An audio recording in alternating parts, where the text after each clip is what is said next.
दोस्तों, आज इस वीडियो में आपको कली पुरुष कौन है, कली पुरुष जो कलयुग का सबसे बड़ा राक्षस होगा, जिसका वध करने के लिए भगवान विष्णु को स्वयं अवतरित होना होगा, ये सभी बताने वाले हैं।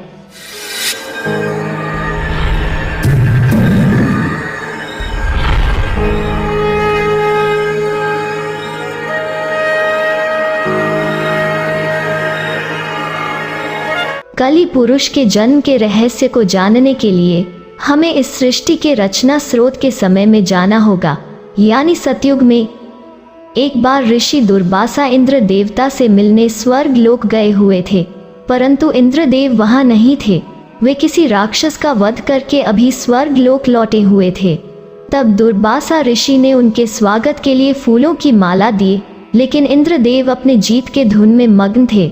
वे मग्नता में वो फूलों की माला अपने गज यानी हाथी को पहना दिए, और जब पुनः सभा शुरू हुई तो दुर्वासा ऋषि उनसे मिलने आए तो देखा कि उनके फूलों की माला हाथी के पैरों में पड़ा था।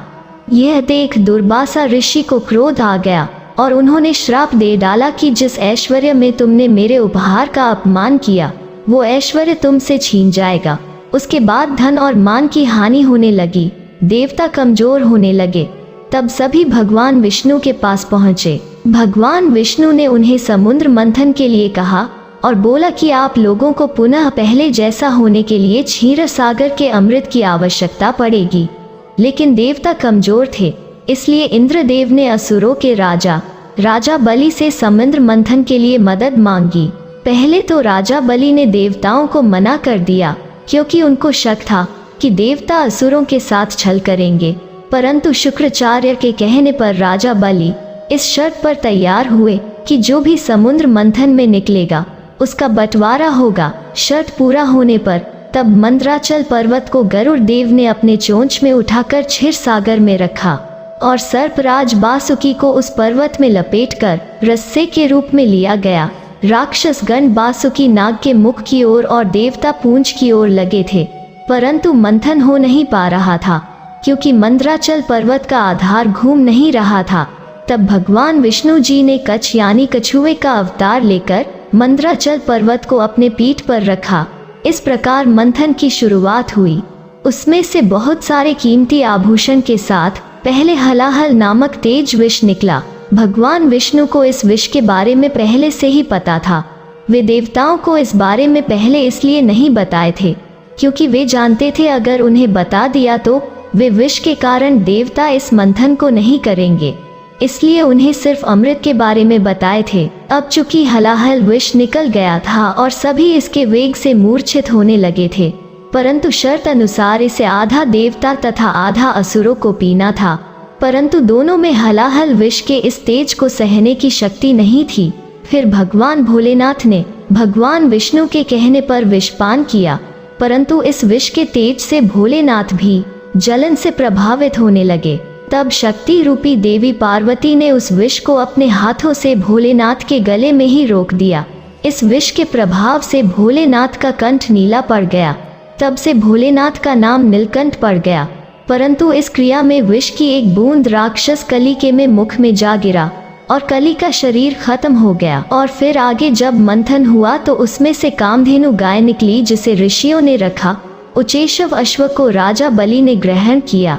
ऐरावत हाथी को देवताओं के राजा इंद्रदेव ने ग्रहण किया। कौस्तुभ मणि और शंख को भगवान विष्णु जी ने धारण किया। इसके बाद निकली संजीवनी बूटी, इसे पृथ्वी पर एक सुरक्षित स्थान पर स्थापित किया गया। ये वही संजीवनी बूटी है जिसे रामायण काल में लक्ष्मण को दिया गया था, जब उनको मेघनाथ की बर्छी लगी थी। और इसके बाद धन संपदा लेकर लक्ष्मी जी निकली। सभी देवता, ऋषि मुनि एवं राक्षस लक्ष्मी देवी को रखना चाहते थे, परंतु लक्ष्मी जी ने खुद विष्णु जी को ग्रहण कर लिया। उसके बाद चंद्रमा निकले तो भोलेनाथ ने ग्रहण किया। इसके बाद परिजात वृक्ष और कल्प वृक्ष निकला, जिसे स्वर्ग में स्थापित किया गया। फिर निकली रंभा, जिसे स्वर्ग अप्सरा बनाकर स्वर्ग में रखा गया। इसके बाद निकली वारुणी देवी यानी सूरा देवी यानी अल्कोहल, जिन्हें असुरों ने ले लिया। और अंत में भगवान धन्वंतरी अपने हाथों में अमृत कलश लेकर निकले। इसी अमृत की छिना झपट में कुछ बूंदे समंदर जा गिरी जो उज्जैन, नासिक और इलाहाबाद में गिरा था, और कहा जाता है कि हर 12 वर्ष पर फिर से वो अमृत प्रकट होता है। उस वक्त स्नान करने से रोग दोष दूर हो जाते हैं, और इसी अमृत की कुछ बूंदें कली पुरुष को भी मिल गई, जिससे वो फिर से जीवित हो उठा, परंतु वो भौतिक रूप में न आ सका। अमृत को बंटवारे के लिए भगवान विष्णु ने मोहिनी रूप ले लिया और सारा अमृत देवताओं को पिला दिया, परंतु एक राक्षस देवताओं का रूप लेकर अमृत पी लिया था, तो भगवान विष्णु ने उनका सर काट दिया, परंतु अमृत पीने के चलते वे अमर हो चुके थे।